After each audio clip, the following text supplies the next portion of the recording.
দোস্ত আমি তে ভূত চাব আইছো কারে এটা বাজি গৈছে স্টেশন গাইস ট্রেন স্টেশন পাইছো ভূত চাব গাইস সেইটো ৰঙা ৰঙা লাইট জ্বলি আছে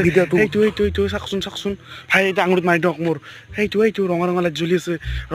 জ্বলি আছে চাকচোন আপোনালোকে আমি এতিয়া আহি আছো ভূত চাব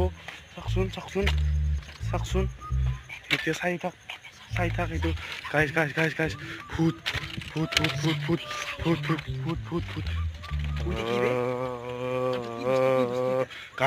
গাইস কি মাত চলছে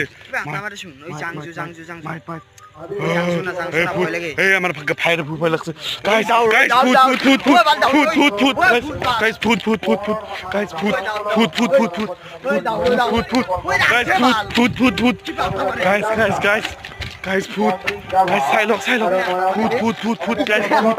গাইস ভূত আপোনালোকে চাওক গাইস সেইটো ৰঙা ৰঙা লাইট জ্বলিছে না তাতে চাই লওক আপোনালোকে ভূত